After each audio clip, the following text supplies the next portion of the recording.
congregación. Y también damos la bienvenida a quienes nos ven a través del canal de YouTube de la Iglesia. Sean bienvenidos, pues en esta tarde vamos a empezar con una oración y pedir la guía del Señor.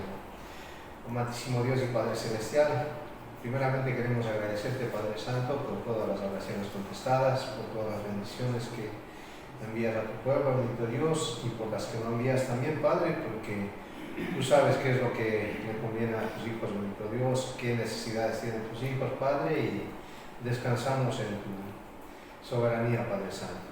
Muchísimas gracias por este tiempo de poder disfrutar de tu palabra, Padre, y muchísimas gracias también por los hermanitos, porque podemos disfrutar unánimes, bendito Dios, el mensaje, la palabra que tenemos en esta tarde, bendito Dios.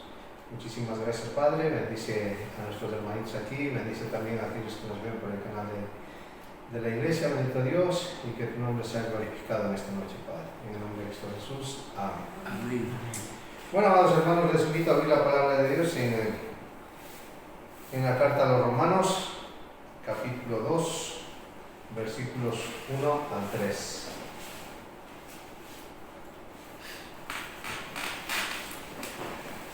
Romanos capítulo 2, versículos del 1 al 3. Vamos a dar la lectura. Dice: por lo cual eres inexcusable, oh hombre, quien quiera que seas tú que juzgas, pues en lo que juzgas a otro te condenas a ti mismo, porque tú que juzgas haces lo mismo. Mas sabemos que el juicio de Dios contra los que practican tales cosas es según verdad. Y piensas esto, hombre, tú que juzgas a los que tal hacen y haces lo mismo, que tú escaparás del juicio de Dios. Hasta ahí la lectura. En el estudio, ¿no?, que me ha tocado esta tarde, y pensando en todo lo que pasa alrededor de nuestra vida, ¿no?, pensaba y digo, ¿qué pensamos nosotros acerca de juzgar a las demás personas, ¿no? Por ejemplo, cuando escuchamos decir, eres tan malo que el Señor te va a castigar, o eres esto que te va a ir de tal manera en la vida, ¿no? O si no, a veces también, que pensamos de las personas, que decimos, esta persona es tan buena, ¿no?, hace mucho bien a las personas, que se preocupa por sus vecinos, que se preocupa por sus amigos, que se preocupa por las personas que están alrededor de su entorno, pero se despreocupa de su familia, de su círculo familiar, ¿no? Entonces, vamos a ver cómo es que el Señor dice, ama a tu prójimo como a ti mismo, ¿no? Entonces, estas personas piensan que el ayudar a las personas que no son de su entorno familiar están ayudando al prójimo. Es verdad, ¿no es cierto? Pero la Escritura no dice que nuestro prójimo es solamente las personas que están fuera de nuestro núcleo familiar, ¿no? Nuestro prójimo es el que está más cercano a nosotros. Por ejemplo, mi esposa es mi prójimo. Entonces, ¿cómo puedo yo ayudar a otras personas descuidando a mi esposa? No estoy cumpliendo, ¿verdad?, con el mandato. Entonces, ¿qué estoy haciendo? Simplemente estoy haciendo algo para que las personas de fuera me puedan ver y puedan decir, oh, qué bueno es Alberto, cómo hace las cosas, ¿no? Pero cuando estamos en nuestro entorno familiar es cuando debemos demostrar ese amor al prójimo. Y vemos muchas veces que hay personas ancianas que no son cuidadas por sus familiares. O vemos también hermanos que están discordiados entre ellos, ¿no?, pero se llevan muy bien con el vecino, o se llevan muy bien con un amigo, ¿no? Pero tu prójimo es tu hermano, tu prójimo es tu padre, tu madre, tu hijo, tu hija, ¿no? Entonces nosotros exteriormente vemos lo que hacen las personas y decimos, esto está bien o esto está mal, ¿no? Pero vamos a ver ahora qué es lo que nos dice la Escritura. Hemos estado viendo hasta ahora que la gente que no conoce a Dios, que no quiere saber nada de Dios, pues no cumple su voluntad, ¿no? no guarda sus mandamientos, no guarda sus estatutos. En el capítulo anterior hemos visto que el apóstol Pablo nos ha mostrado cómo el mundo pagano de los gentiles ha rechazado a nuestro amado Dios y se ha entregado a la impiedad, a la injusticia que libremente ha escogido. Y eso lo vemos, ¿no?, hasta en los niños más pequeños. Porque recuerdo que antes, cuando yo era pequeño, en la escuela me peleaba y todos los amiguitos iban corriendo a separarnos, ¿no? Pero ahora, cuando ven una pelea, ¿qué es lo que hacen? Hacen currillo para distraerse. Pelea. Desde los más pequeños, cosa que digo, ¿cómo está cambiando la sociedad? Se distraen mirando a los otros golpeando. Y ahora no solamente eso, sino que se complacen en los que hacen la maldad, dice la Escritura. ¿Por qué digo esto? Porque ahora, no solo en no intervenir y decir que está mal, cogen, graban y lo cuelgan, como que fuera algo excelente, algo... Sí. Pero para nosotros es algo doloroso, ¿verdad? Claro. Porque dice la Escritura que se complacen en lo malo, ¿no? Por eso dice la Escritura que están entregados a la impiedad, a la injusticia, que libremente ellos han escogido. Nadie les ha obligado a ser malos, ¿no? Y yo pensando en esto le decía a mi esposa, ¿pero por qué las chicas, digo, siempre escogen al malo? Le digo, siempre tienen que escoger al malo por ser, yo qué sé, es por ser las más populares, lo que sé, pero siempre es llamativo eso de ellos, ¿no? Porque no escogen al tímido, al que está ahí tratando de llevarse bien con todos. Al humilde. No escogen a ellos, ¿no?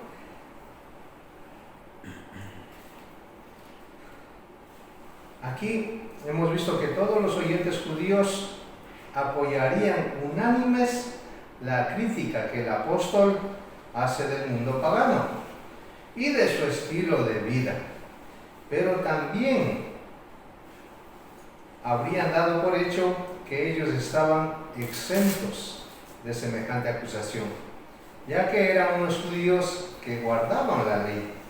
Y así es exactamente como las personas religiosas escucharían la lectura que hemos dado en Romanos capítulo 1, versículos 18 al 32. Vamos a recordar esa lectura. Dice, porque la ira de Dios se revela desde el cielo contra toda impiedad e injusticia de los hombres, que detienen con injusticia la verdad. Porque lo que de Dios se conocen les es manifiesto, pues Dios se lo manifestó.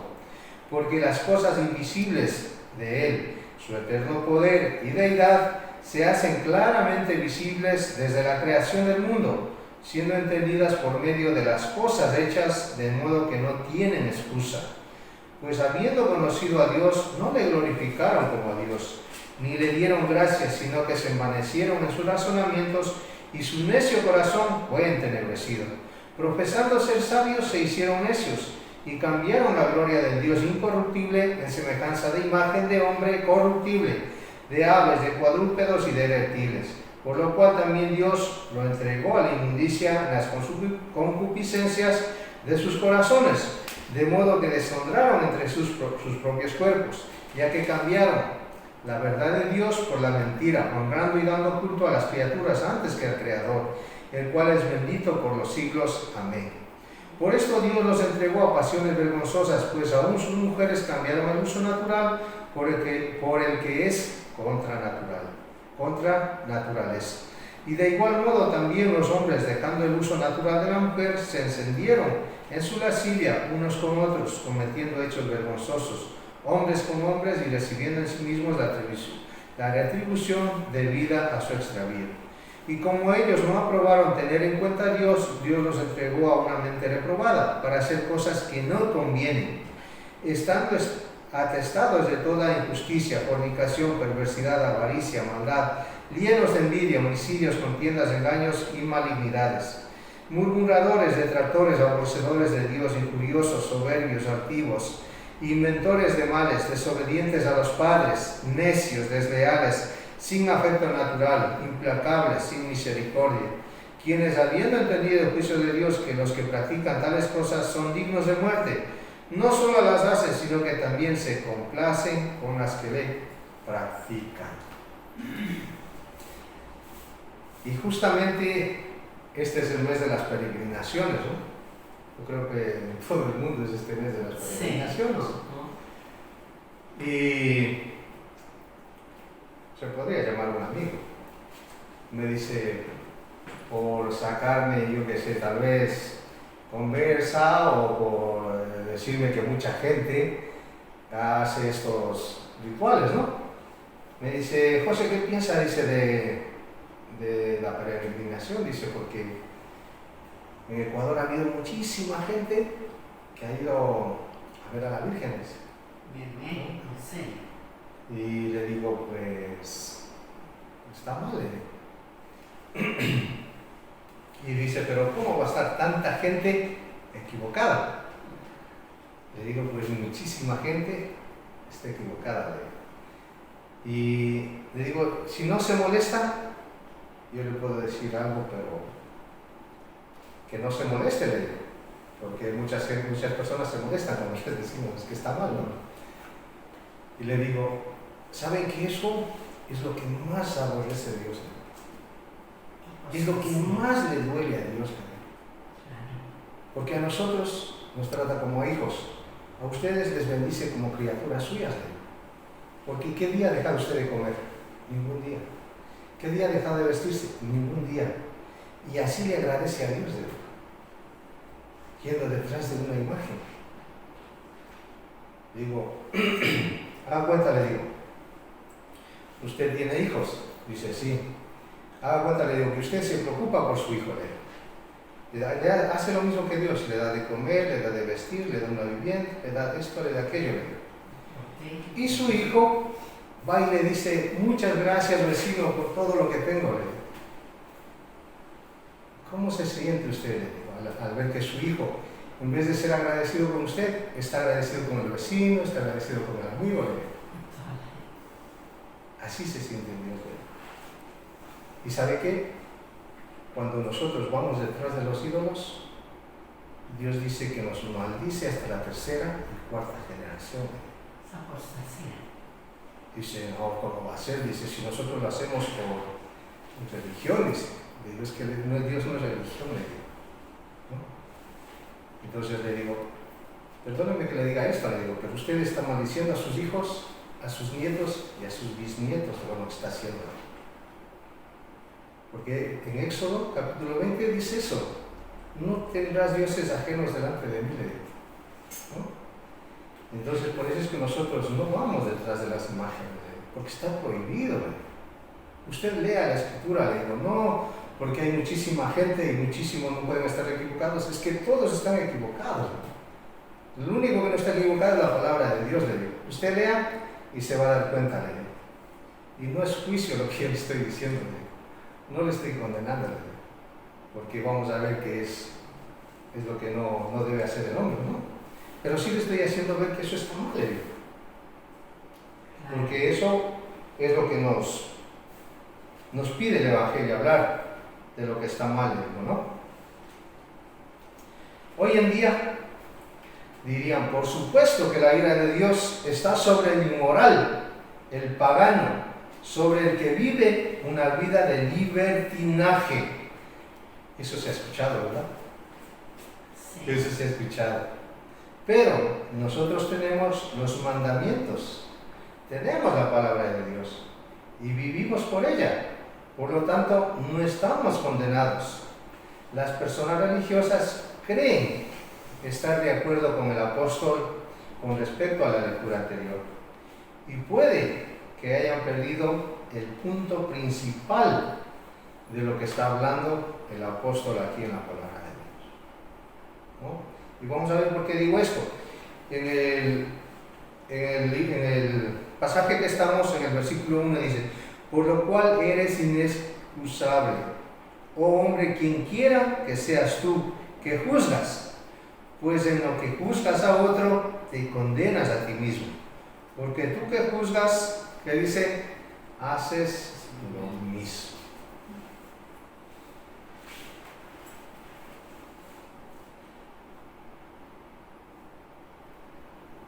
Y al escuchar esto, yo pienso, ¿no?, que les caería, o a nosotros también, si estamos en esa situación, nos caería como un balde de agua fría sobre la persona religiosa. ¿Qué es lo que dijo este hombre? Que iban detrás de la imagen por religiosidad, ¿no? Es una jugada maestra del apóstol. Se dirige a las personas que han estado escuchando la exposición de su palabra. Han estado escuchando de los estilos de vida, han estado escuchando de los paganos, y por lo cual se siente complacido de no ser como aquellos. Recordemos las palabras de nuestro Señor Jesucristo un poquito más atrás en Lucas, capítulo 18.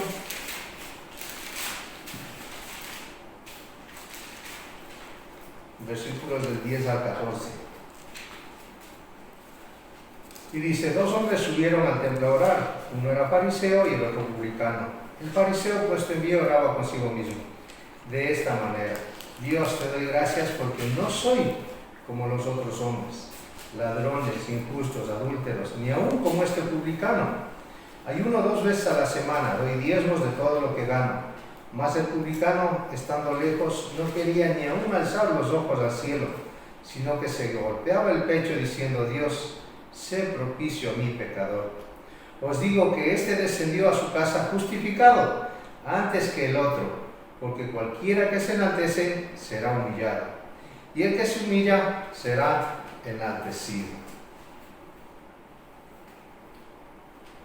Pero resulta que el apóstol Pablo les dice: ustedes hacen las mismas cosas. Siempre que juzgan a una persona que no es religiosa, se están juzgando a ustedes mismos.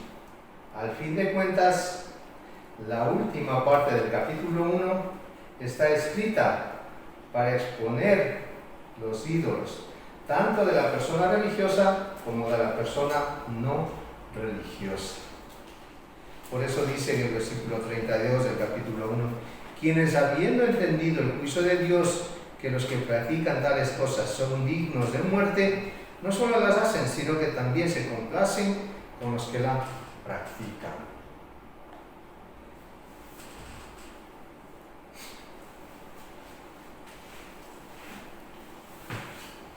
Entonces vemos, ¿no?, que la persona no religiosa podría tener una excusa para decir: pues yo he hecho porque la gente lo hacía, ¿no?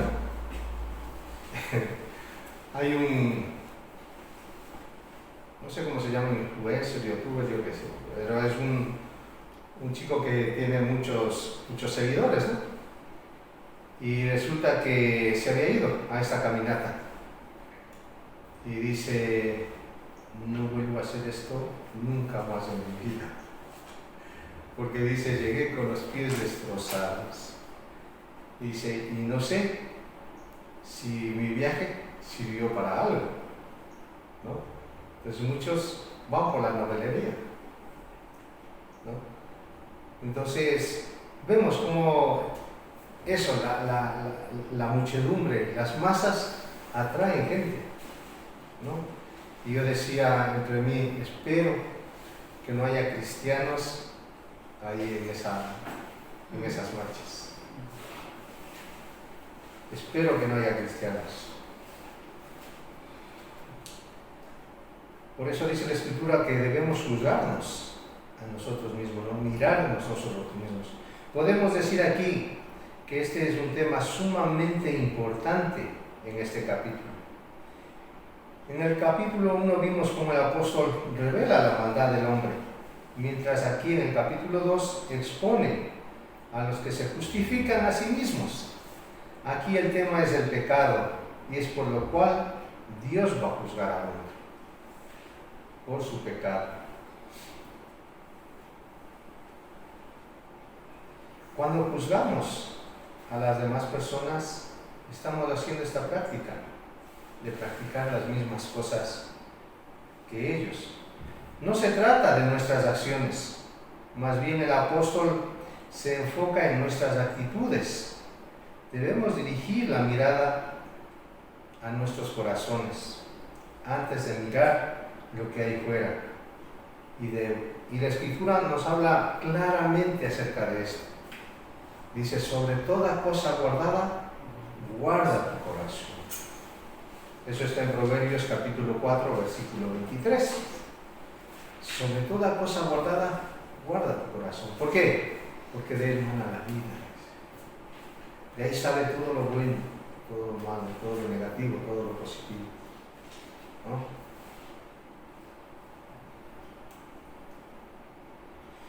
Y el Señor Jesucristo, en su enseñanza en el Sermón del Monte, también nos dice algo muy importante acerca de esto. Mateo capítulo 5,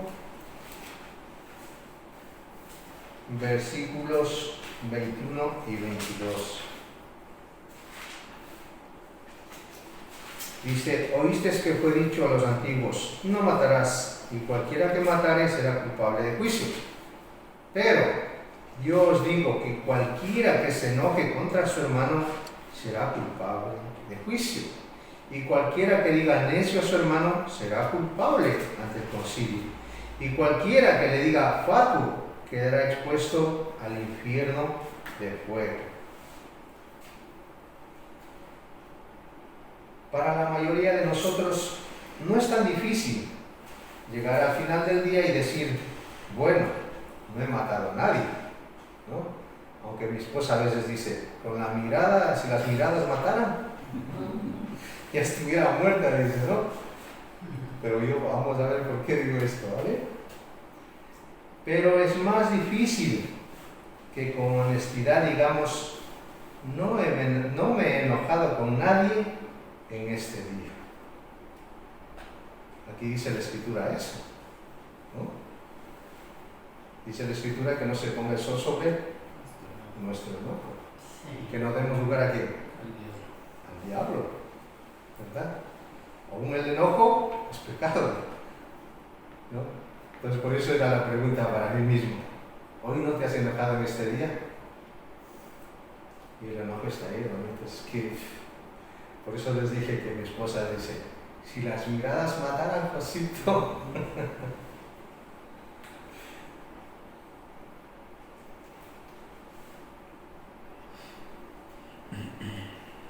Así que el reto que nos pone aquí el apóstol para nosotros en este versículo es, cuando vemos a alguien que se deja llevar por la ira, ¿qué hacemos? ¿Podemos ser alguien que juzga?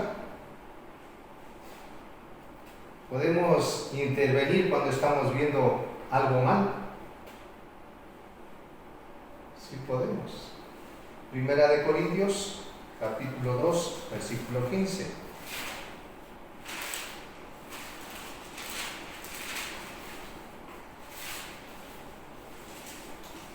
Dice la Escritura, en cambio, el espiritual juzga todas las cosas, pero él no es juzgado por nadie. ¿Cómo entendemos esto? Pero lo espiritual juzga todas las cosas, pero él no es juzgado por nadie. Juzgar no es solo decir esto está mal, sino que debemos acompañar nuestra declaración con nuestra actitud. ¿Qué quiere decir? Con nuestro testimonio, ¿no? Sus hechos. Si yo veo a un amigo, que tengo muchos de esa clase, que pasa una chica y está ahí hablando cosas de ella, ¿no? Claro. Y le digo, pero chico, tú tienes tu esposa, ¿por qué haces esto? ¿No? Y un día lo que me dijeron es que a José no le gustan las mujeres. Le digo, no es que no me gusten, es que yo respeto a las mujeres. Yo respeto a mi esposa y no hago lo que no quiero que me hagan, ¿no? Entonces tú tienes tu esposita, ¿por qué tienes que estar? Dice la Escritura que aún con la mirada ya estás pecando. Claro, van mis pensamientos. Entonces, si yo no hago eso, yo puedo decirle que eso está mal. No le estoy juzgando, le estoy haciendo ver, ¿no? Entonces así con muchas otras cosas, ¿no? Pero si yo le digo, oye, no hagas eso, pero después en otro lado estoy igual que él, Sí. lo que yo digo tiene que ir acompañado con mi testimonio, con mi forma de vivir, Sí. ¿no? Ese es un ejemplo, pero eso vale para todo. Vamos a ver Mateo capítulo 7, versículos 1 y 2. Dice, no juzguéis para que no seáis juzgados, porque con el juicio con que juzgáis seréis juzgados, y con la medida con que medís os será medido. En el día del juicio final, de nuestro amado Dios, cuando me tenga o cuando nos tengamos que presentar ante Él, el que emita el juicio de condena, ¿a quién será? Según lo que dice la Escritura, yo mismo. El que emita el juicio de condena sobre mí, seré yo mismo. Por eso dice, seremos juzgados por nosotros mismos, Por sus hechos. por las cosas. El juicio de Dios contra los que practican tales cosas se basa en la verdad. Romanos capítulo 2, versículo 2. Mas sabemos que el juicio de Dios contra los que practican tales cosas es según la verdad. A Dios no le podemos engañar. Nosotros podemos engañarnos aquí mismo, ¿no? Pero al Señor no le podemos engañar. Nuestro amado Dios es escrupulosamente justo y en su juicio usará nuestros propios estándares, usará todo lo que yo he dicho y he vivido, según lo que nos pide la palabra de Dios. Los juicios que hicimos con nuestras propias bocas, regresemos a Mateo capítulo 7, versículos 3 al 5. ¿Y por qué miras, dice, la paja que está en el ojo de tu hermano y no echas de ver la viga que está en tu propio ojo? ¿O cómo dirás a tu hermano, déjame sacar la paja de tu ojo y he aquí que la viga en el ojo tuyo? Hipócrita, saca primero la viga de tu propio ojo y entonces verás bien para sacar la paja del ojo de tu hermano. Amén, sí. Por eso el apóstol pregunta en el versículo 3, ¿y piensas esto, oh hombre, tú que juzgas a los que tal hacen y haces lo mismo, que tú escaparás del juicio de Dios? Por eso yo ponía el título del estudio, juzgándote a ti mismo, ¿no? Y pensando en el estudio, pensando en las cosas que yo he hecho, pues yo tengo que corregir muchas cosas en mi vida, ¿no? Por eso dice, ¿piensas tú que escaparás del juicio de Dios? No. No escaparemos jamás. No, imposible. Hasta aquí el estudio de esta noche. Que el Señor les bendiga. Gracias.